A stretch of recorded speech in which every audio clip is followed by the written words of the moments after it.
obviously I want her to be here, but it's like there's no point in me going back and forth saying why did she go back if only if she didn't go, maybe she would have like that's So you're somewhat pessimistic about things like that. I think I share that notion. So for me, it was I don't think I've actually, and again, I feel like it's so mad because this is no. crazy. Thank you for actually. No, this is crazy because even having this conversation, it's not a conversation that I have often, and not because I, yeah, sometimes it's because I pretty much feel incapable talking about it, because I don't feel I've actually, I know she's dead. I haven't accepted it. Does Okay, that make sense? yeah, that makes sense. And that's not because I'm just sitting here trying to hold on. I don't believe in that.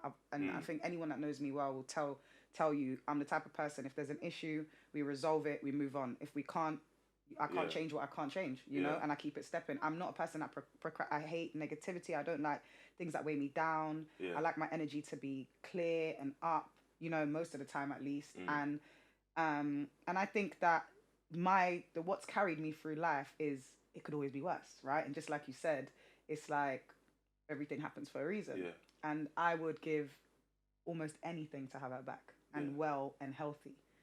But if I, as you referred, if I live on that notion of, why and what if, and that's the bit I'm struggling with, and hence why I don't think I've been able to accept that she's dead because I'm still battling with the trauma and the guilt.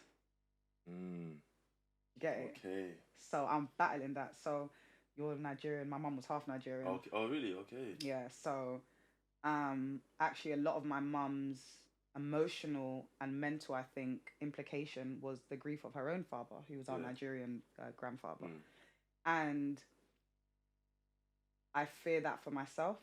Does that make sense? yeah. Because I watched her grief destroy her, literally. And because her mental health was poor and her health was poor because Mm, of um, her lifestyle yeah. choices, and those lifestyle choices were conclusions of her poor mental health. Yeah. You don't treat yourself, you end up Mm, using other things yeah. to sustain, isn't it, and to get by, and that's what implicated her health. So it's that bit. It's the what more I could have done, or thinking about every time I may have not been able to answer the phone because I'm in a meeting, Mm, or because I'm just so tired and do yeah. you see what I'm saying, and I need to sleep, or and even though I know, like, my grandma's constantly reminds me, this is my mother's mother, Yeah. you couldn't have been a better daughter. You couldn't have Mm, been a better yeah. daughter I to love her. grandmas. Like, Listen, they grandmas are everything, she man. saves me, her and my son, Yeah. I'm telling you. And I have Grandmas a are everything. fantastic friend base, but ultimately it's you and that grief, isn't it? Mm,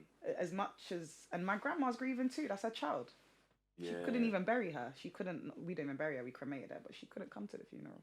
She Was that due to because we have that same thing as well where like with my mum's funeral, my grandparents and my mum's elder brother couldn't come out of tradition.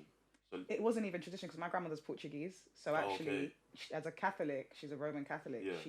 Should have been there. That's their Oh, thing. okay, because She could not do it. She physically and oh emotionally and mentally could not bring herself bury her child, and the child yeah, that had given her most of her grandchildren. You know, yeah. Was your mum the eldest out of siblings? my mum was the second born and had seven children, and my uncles haven't had children yet. I look forward to them having kids. But Yeah. my aunt had my one elder cousin who's phenomenal, and he's Mm, been proper stepped up and held us down and stuff. But she, for my grandma, why even mention the fact that gave her most of her grandchildren, her pride and joy. So mm, how do you come and watch seven children yeah. grieve their mother, and a woman you tried to save on countless occasions? And when I say save, I don't even want to use that word, but I don't believe anyone should be saved. But you can help people, Yeah. and I can't tell you, like, we went through so much to keep her here. Do you get Mm, it? And so it bothers me that 3 months after we tried to get her treated again, she absolutely refused. I was my mom's secretary, personal mm, assistant, everything. You understand? So the airport runs, the food yeah. shopping, the bills, whatever she needed. Yeah. Her daughter, do you know what I'm saying? I'm the eldest as well, so in Nigerian Yeah. tradition, That you always that's it. like I'm the same with my honestly. dad. And I was the closest to her. I had a front seat to her life. You understand what I'm saying to you? The first front seat. So I'm still dealing with all of that. I'm not even gonna lie to you. Like, I'm still dealing with everything I saw, everything, the lead up, the Mm. illness, the deterioration Yeah. of her health, um, her mental health. You know, I had my mum at her best, but then I also saw her at her worst, where my younger siblings pretty much got her at her worst, which is, I feel really sad for them. So that's guilt that Mm. I also carry. I feel like sometimes I pretty much feel like I have to be a Wonder Woman because I feel like I have to compensate for what they deserved to see. They don't have Yeah. the memories I have, the laughter, the happiness when she was fine. Mm. If anyone can ever 100% be fine, but you know. Like, So it's, I don't know how you, like, what, all right, so what would you say? Like, I know you said it is what it is type of thing, and you can't, you believe that everything happens for a reason. And I think that's a good perspective to mm. have. But what do you think? Because for me, it's my mum. For you, it's your mum and your dad. Yeah. 30, that happened 5 years ago, Yeah. Yeah. pretty Well, much yeah. both, Yeah. Five year years. after each other. Yeah. How? I don't understand how you're standing here looking, To, sitting here looking to, healthy and can communicate so well, and like how, and also, do you think your mental health's been affected by it? like, I don't even want to. I don't even want to say like it's been damaged, yeah, but because I don't. I would say it's not like anything damaged can be repaired in it, but I think it's taken a hit like differently, even to the point where like initially I think so. The first 2 years was just like a blur. Like okay, this like I think I had like with my dad.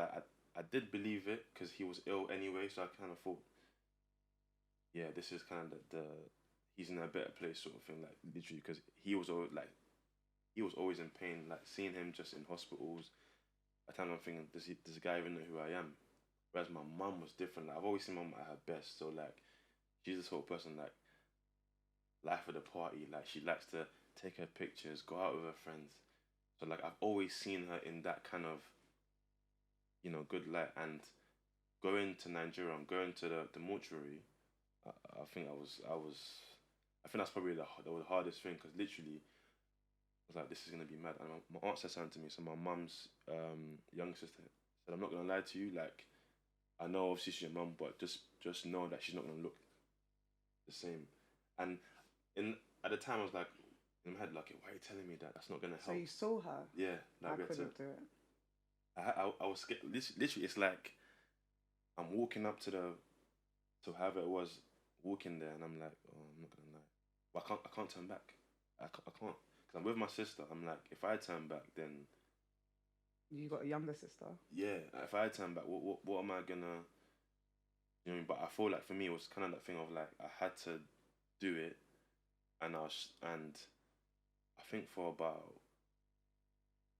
a week or two, I think I kept sleeping. I slept with the light on because I'm just like, nah, I'm I not like, get that. I'm not, I I'm not, didn't oh, you're right. actually don't I think I slept with the light slept. on. I was Yeah. like, and in my head, I didn't want to do it, but I just thought like, as they say, oh, closure, like, but going to see her, like, it made me feel worse because when we left Nigeria to come back to London, I was like, I feel empty. Like I know usually with some funerals you bury some people and that's kind of that you now start the grieving process. But for me, I was like, no, sorry.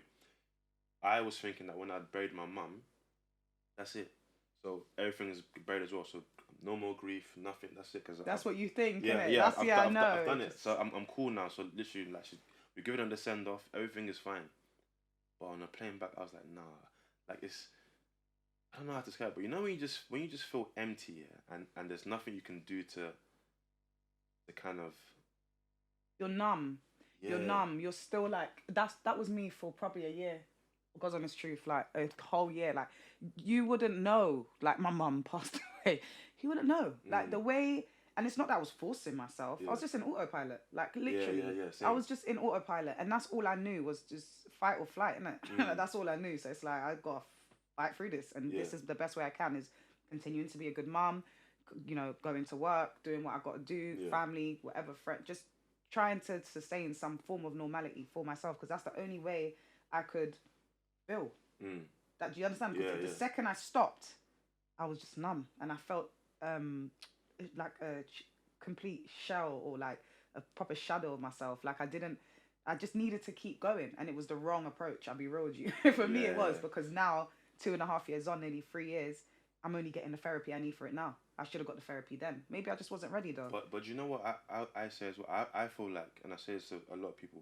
There's not a right time. It's all about your time. So like Mm, whether you feel like you should have done it a year or 2 years ago, I kind of get that. But at least if you're doing it now, that's what that matters. It's not yeah. about.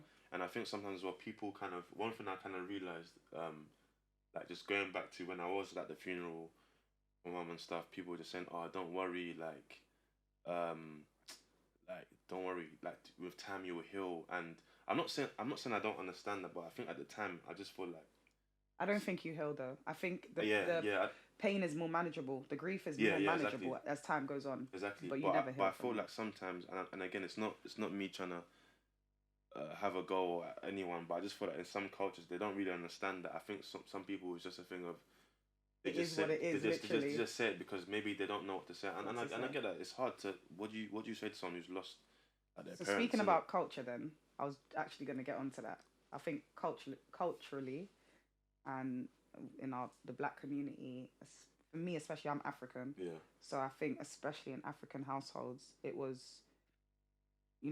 what you crying for? Do you want me to give you a reason to cry after we've yeah, been yeah, already yeah. been given the reason I, to I had cry? I had that a lot. Like, It was the stop crying, suck it up. It was, we were we were raised to be tough, and emotion. I'm not saying our parents didn't love us. They loved us. They hugged, they kissed us, they provided for us, they did all yeah, the nurtured us, and etc. etc. But like, I find that I think a lot of people from our culture can relate to what I'm saying. yeah, Whether even in the Caribbean households, do you see what I'm saying? I mm. found it with my Caribbean friends. The same thing. It's just black people. We have this notion that it's like you can't, and I'm sorry, but especially for black men. Yeah, so that's what I was gonna say. I was gonna say, Yeah. you know what? I think it's black men. Yeah. I don't think it's black women. I think Nah, it's black men. women, we get it a lot. Like, we're sort of taught. Why do you think African men are so hard and so tough? Like, you get it. Not like to some capacity, it's like we show emotion, but we don't really. Like, I don't really feel like. For me anyway, in my household, we weren't allowed. Like, I didn't ever see the women in my family be vulnerable. I'll be honest. I'm Really? used to seeing them fierce. My grandma's not even Nigerian. She's of African descent from Santo Tomé and Yeah, Angola, but she's a black woman, and yeah, she's the same for my aunties, my mum, my cousins, it was the same. There's this, you get me, and yeah. it's just, I've never seen no one vulnerable, so I didn't really know how to be vulnerable for a long time. I Mm. think it's when I had my son Yeah, 10 years ago that I learned how to be yeah, vulnerable, because I didn't know what that was. Do you yeah, understand? yeah. But So, it's but for men, it's definitely rougher, because it's definitely harder than it is for women on that note, because you lot are like, it's almost like a silent pressure as well. Like, you just, I've got to pattern up, I got to man up. It doesn't matter how much this is yeah, affecting me. I need to hold my sister down, as you yeah, probably were. yeah, I need to do this. I need to da da da. And even though I'm not a man, a week after I found out my mum passed away, I came back, because we found out while we were away. yeah, I came back. I took a week off work. I planned the funeral, and I went back to work. There was no like, oh, sit down and cry. yeah. Same. Like literally, but that's the thing. I feel like it's crazy because I feel like I think before my parents passed, I've hardly ever cried or like I'm always some sort of person that you know what, just I can just keep like a straight face, but behind closed doors I'll just do what I need to do. But it's only ever since like maybe like 2019 Mm.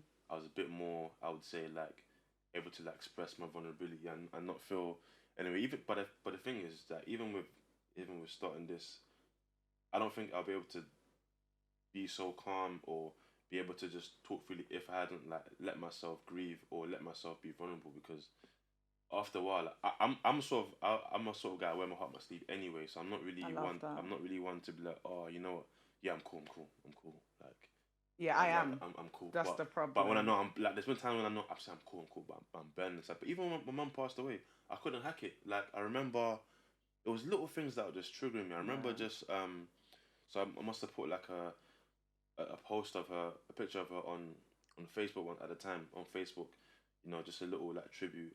Like literally, I took it down after 10 minutes. And I remember just people like, oh, messing me, oh, sorry for loss, oh, what happened? Just getting triggered over that. Was that the anxiety that made you do that and then remove it? What? Because I want to speak, like, I want to understand your mental implication more as well, like, because that was my anxiety. Yeah. It was like I'd have moments where I'm like, okay, I think I'm okay. I want to let people in because I had like my circle around me, Yeah. like my close friends, my siblings, whatever, my grandmother, of course, Yeah. and intimate family members. But if I still shut them out, I'll be honest with you. When I was most vulnerable, the only time I'd call them like that is when I had an anxiety attack and I'm on the floor and I'm panting and I don't know, I feel like jumping off the balcony, not because I want to kill myself, but because that's literally, I feel claustrophobic. I'm like literally like, do you get my anxiety attacks were mad at the time? I can't like even lie. Mine was like, I think it was because of just like, it was still fresh at the time, but I think it was just like I was just so like fragile. So like I'll put up a post and I delete it. I'll delete it even when we had to do so, because she died over in Nigeria. So the funeral was over there, and so not everyone could come to, fly out and stuff. So we had like a service Yeah. over here, which was like a few of our like, London friends. And I remember I had to like, well, I didn't have to. I wrote a speech, a little tribute, and I just remember like during the service, just literally going to the toilet because I'm just like, nah, I can't hack this. And I remember at the time, my boy just saying, look, like, just I know it's mad, just do what you feel, but like that time, I was literally just like, nah, this is mad, this is crazy, like, That's how I felt on the podium when I gave her eulogy. I when I say I crumbled, it's mad because like my mom's got 7 kids. Most of us fell out. oh really? That's what death does. We you know, and that's going to be an ongoing thing with siblings, of course. But they are my pillars, literally my rock. Yeah. I think that I'm one thing I'm most grateful about my mum was that sacrifice of 7 children, of literally giving me my siblings. Does that See, make sense? I've got more. Well, so I met my siblings for the first time on my dad's side at his funeral, and literally, it's kind of like the past like 5 years, 6 years, just building that relationship. I love that. I'm so Like, happy to hear that. That's dope. So I've got a brother and a sister. They're in Nigeria, and my older sister, she's in New York. That's amazing. So you can even be making trips New York, Nigeria. Yeah, exactly. So literally, I'm just like, yeah, okay, cool. Like, and so I spoke to her like, yeah, like, well, it's kind of mad though because their mum recently just passed. So it's kind of mad. So like, I remember at the time I was like, yeah, I want to come to New York. To you, but the thing is, I'll be honest, it's even though we haven't known each other, like it's taken death to bring us together, but it's still kind of like a steady going, just kind of me and them. Absolutely. But it's weird, but I'm happy that was the silver lining. I agree. Regards Like, to my dad's passing. I'm sorry to hear their mum's passed away, but I think, like, I try to see the good in everything, or find the good in everything, and I think what's dope is that you're all going through the same thing now as siblings and can like support each other in that remit. But mad because we can say that, but on the flip side, like we just want our parents back. Like you get it? Like it's just like okay, we can support each other. Like great, this brought us together, but it's like, do you get it? And that's what I mean. Like I had my moments like you still. I broke on the podium still, but they were like my siblings were my pillars. And as much as it broke us up, it brought us closer together. And then there's that union of no matter what. We've always been like that anyway. My mum raised us. We have each other's back. It don't matter what. Like, exactly. I can say what the hell I want and do whatever to my siblings, but nobody else can. Do you see? You know that notion, exactly. and that's it. And I think we carried each other. Like it was. I'm grateful for them, but I can't lie. Like it was the loneliest time of my life. Oh. With everyone around you, with siblings, with amazing friends. Like I have phenomenal friends. And I still felt it doesn't matter. It didn't matter. I was alone inside. I was honestly, empty, bro. like what you're saying there is just really because it's so mad. Yeah, you know when like you're a room full of people, but you just feel like alone. And that was me for like a good. I would say the first 3 weeks or 4 weeks of my mum passing.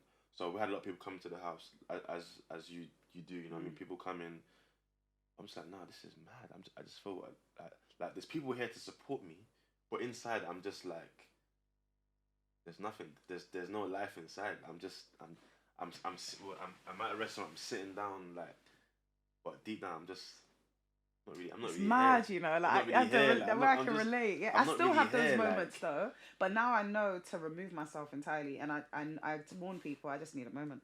And they get it now, whether it's friends or family. I'm just like, I need a moment yeah, because yeah. I get mad social anxiety as well. Like I could Oh, easily, like, something could be happening this weekend. We could be talking about it. Like, yeah, I can't wait. Boom, boom, boom. Yeah, come Sunday, like we gotta go. I'm honestly, like, I'm like, not going nowhere. Do honestly, you get it? Like, and people don't understand it. Like, I've had to just keep it real with something, and my friends, like, I'm like, this is probably the time of my life that I have to be most selfish because if I go under, my son goes under. Like, as dope as his dad is, like, he still needs his mum. I don't have my mum. And, like, yeah. I was even going to say to you, like, as much as we always know we're all going to die, the one thing that's promised is death. Like, we live every day. But you die once. still, it's like, Not at this age, that, man. Not at this age. But it's like, I'm like, okay, in my head, I hear that, but not now. Not Not now, that's not my now. point. I wanna be like. It should have been like, not should Give have. me 50 years. Obviously, Yeah. lived however long. It would have but been give me nice to 50 lose her in years. her 80s, gracefully, Yeah. as everyone imagines it to be, innit? But our thing was different. Yeah, so I think that's what I'm saying. your like, not grief is now. just a bit more painful. I'm not comparing grief across the board. Everyone's grief is different and just as equal and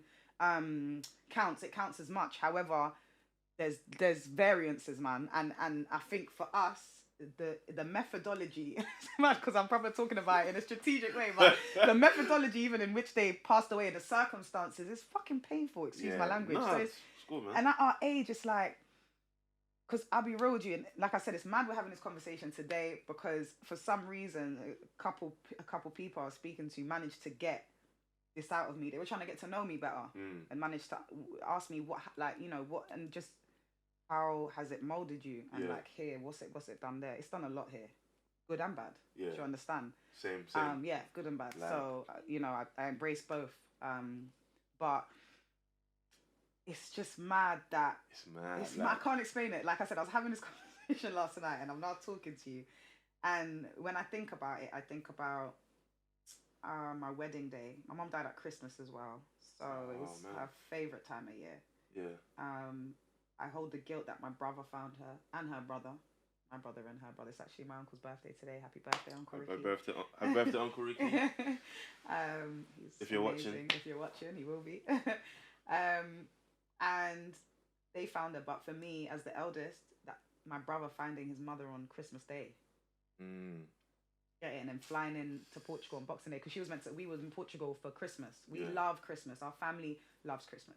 We actually like Christmas more than birthdays. It's like our favorite time of year. It's like, you know, like that because we're all together and everyone flies in from everywhere and we're together and it's love and it's food and it's good energy and it's a reset for the year ahead.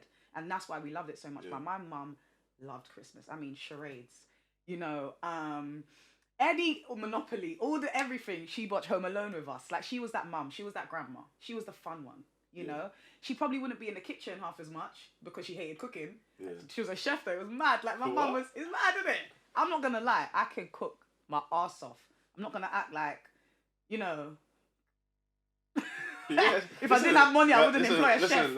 I'm not that, you know. I'm like my mum. Yeah, like I love cooking, but just like my mum, I also enjoy the other things about being a parent. Like, because traditionally, she was used to, like, a mum being a mum and a dad being a dad, right? And there's, like, traditional roles. Yeah. My mum will match both. Like, my mum will be climbing tree while the food's on the stove. Does that make sense with us? That's my mum. It was lit. Yeah. And so, you know, to lose her at her favourite time of year, she was born in December. Like, to think about things, I know she was excited. I'm so glad that she managed to meet 3 of her grandchildren. That's good. My son first. They had the most phenomenal. His grief actually burns me more than my own. I'll be honest with you. It burns me more. Like it burns me. Yeah. He will just have random moments as well. He doesn't actually. He'll just cry. He'll just get. Oh, and I'll be like, honey, what's wrong? And it's, oh, mum, I'm thinking about Vovó. Vovó is grandma in Portuguese. So anyway, like, and so I think about wedding days. Her watching her grandson get older and get married. And have great grandchildren. Like my grandma has got to see him. Like, I had COVID in July, and the only person other than my grandma that I wanted next to me was her. And she was a pain in my ass. Like, I'm not gonna lie. Like, my mum was the biggest pain in my ass, but I wouldn't change that. She was my pain in the ass. Yeah, you get it? And people who know my mum and know our story and what I went through, and that's what I said to you, I haven't got to the acceptance of her death because I'm still dealing with a lot of trauma. Yeah. And I can't ask my mum questions that I need to ask her and get the answers I need that only she can answer So I just need to make peace with that, get the therapy I need, and move on. But it's difficult. And like I said, in my moments where I'm down, or when I think about the up moments, or moments where I've accomplished things that she was my biggest cheerleader. Like, you know, them mums, like, she would go pay. You want to be DJ, go pay for DJ course. You want to be this, go pay for that. She pushed me whatever I wanted to do. If I want to be astronaut, go be astronaut. Like, she was that mum. She wasn't your typical Nigerian mum, and I say that because my friends who are typical Nigerian mum was like, you're going to get degree, masters, you're going to be a doctor, you're going to be a lawyer. My mum was like she was and she wasn't, because a lot of the time, she was always like, oh, you know, I want you guys to. I remember at college, like, oh, yeah, just, you know, do law. I did like media and communications at uni, but my mum, yeah, when she found out, oh yeah, I told her, yeah, this is what I got 2-1. The way she was so happy, like this. Wow. I'm like, mum, it's not that deep, it's just a 2-1, but it's so crazy, yeah, like, and it's mad. It is that deep, but it's not that deep. Big up your team 2-1, like, yeah. I'm like, I didn't appreciate, like, you know, I did appreciate my mum. Don't get me wrong, but I didn't appreciate how much of a fantastic person until she passed. Yeah. And it's like, and a part of me that burns me, like, oh, I'm only realizing this now, like, what? Yeah. But it's that same realization that keeps me going, that keeps me like, you know what, okay, that is my drive there. But don't beat yourself up, because that's the reality of life, isn't it? We don't wake up expecting for anyone that we love to die. And so when you're just going through your life, you know, I every day question if my son appreciates me. Every day I'm like, this little shit, like, you get it, like every day. Just little muffin, yeah, like, you get me? Say thank you for the cereal. Like, Jesus Christ, like, thank you, like, you know, like that, like. But I know he does. He doesn't need to tell me. He loves me. Like, he doesn't need to tell me or show me. I know that my child. Like, it's just, he's just my child, isn't it? He's human. He's not gonna every day be kissing my feet because I dished him out cereal. Like, it doesn't work. That's not life. Do you get what I'm trying to say? Like, you know, I'm meant to be his mum. I'm meant to do this. So, you know, and so don't hold that guilt, because, like, I did too. Yesterday I was saying to, like, my friends, there's so much stuff that has happened, and she told me. And it's like, I just want to be like, you was right. We shouldn't have that argument. I should have listened to you. Like, you know, things like that. Yeah. Like, I have a lot of sorries. I think it's mad because people tell me I don't have a lot of sorries. Like my grandma, like, you have nothing to. What sorries to her? I feel like I have a lot to apologize for. Yeah, I was not a bad child. I was proper not a bad child. Like, you know, but because my mum had poor mental health, she had bipolar and a couple other mental health implications. Yeah. And because of those, consequently, she substance abused, mainly alcohol, and that's where the cirrhosis came for. That's what killed her. It was heart failure and cirrhosis. Oh. She literally had no liver when she died. Literally, that's what the coroner told us. And because of that, unfortunately, her behaviour wasn't always motherly. And so from a very young age, as early as 13, I kind of morphed into it wasn't even more of a motherly role, it was more of a fatherly role, because her and my dad split up. We were living in Kenya at the time. Yeah. And when they split up, my mum moved back to London and sent for all of us. And so she went from being heavily supported, no matter what. My dad was, the type of man he is, he's an African man, so it's, you know, no matter what you provide. Yeah. And even when they separated, he paid for her her apartment, he paid for her car still, she still had access to our home. He just refused to leave his house. He's like, I'm not leaving my house. You want to leave, you can leave, I'll cover you, I'll make sure you're good. And you have free access in and out. That was my dad. He still did all that.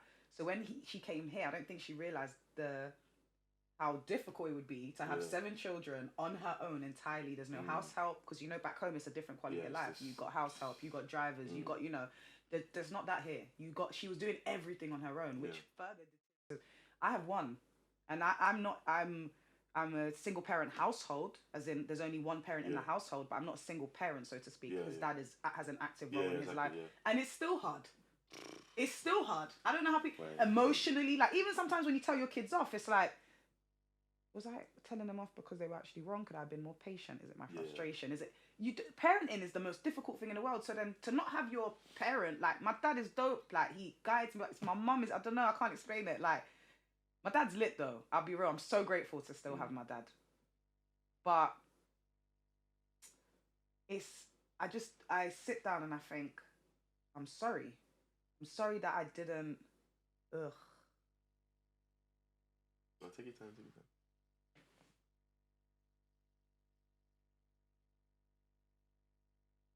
I'm sorry I didn't understand your mental at that time the way I would. I understand it now, Mm. and I think everyone does. Oh, you but you were young. You Do were you want me to get you young. some tissue? I'm alright, thank you. I'm hoping it doesn't drip. I'm trying my best to. I can edit this No, out. no, all right, thank you so much. Like I'm hoping that like is hearing me now though. Yeah.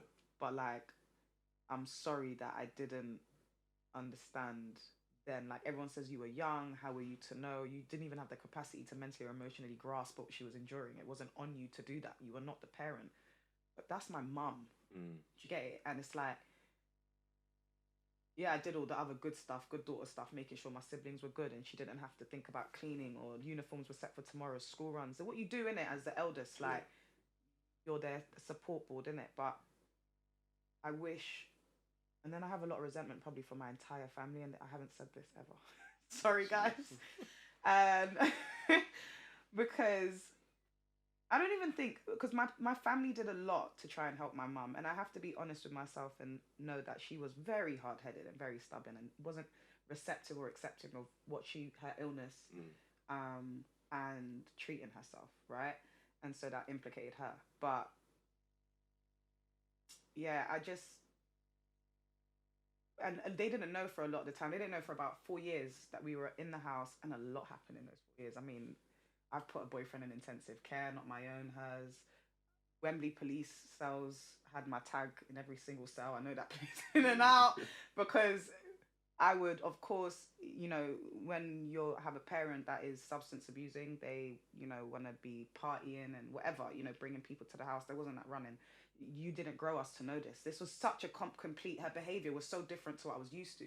And so my response was, to just defend. And so I was constantly kicking people out or being kicked out because I didn't want anyone around my siblings. I wanted them to still have their home. Mm. And when my mum was acting up, it's like, go out, act up outside. Do you get it? Like, go do that out there. Don't do it in front of them. So at a young age, I had a lot of that responsibility, sort of that household and dealing with her.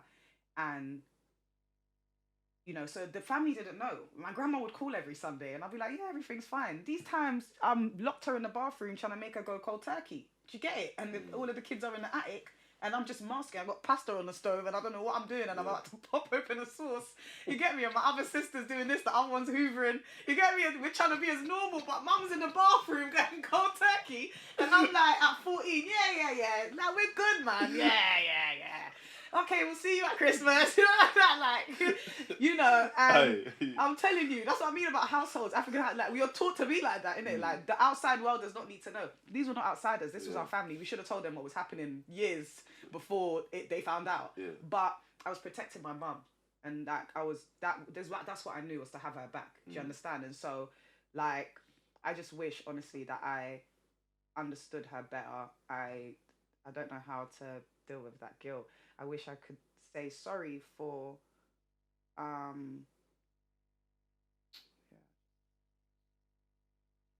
It's crazy because like from young you seem like you've taken on a lot, but at the same time, and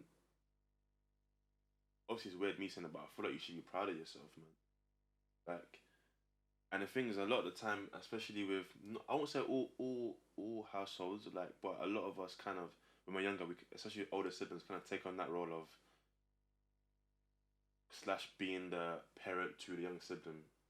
Sometimes not because the mums are can't, but because literally maybe parents are quite busy, and a lot of the time I feel like we shouldn't because like, but we've been conditioned to think, oh yeah, it's like a badge of honor. It's normal, yeah. It's normal, but I don't see it as a badge. That's like you saying I should be proud. mean?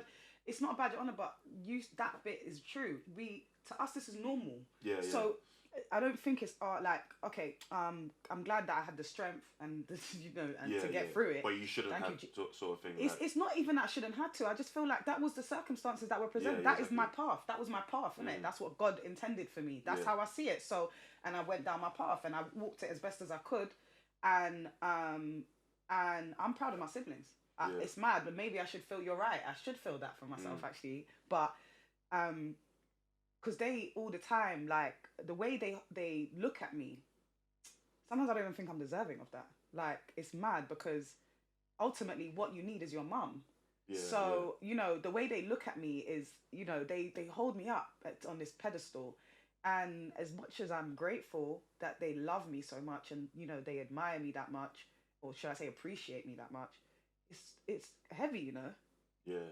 that weight. Do you understand? And because you don't want to disappoint them. Do you understand? And I've disappointed. I feel, and me and my siblings have had this conversation. I've had moments where I've had to shut the fuck down. I couldn't no longer be Mm. Safira, Big Saf, your sister, that Yeah, yeah, yeah, yeah. that saves everything and saves the day and can fix everything. I couldn't even fix myself. I was breaking into a million pieces.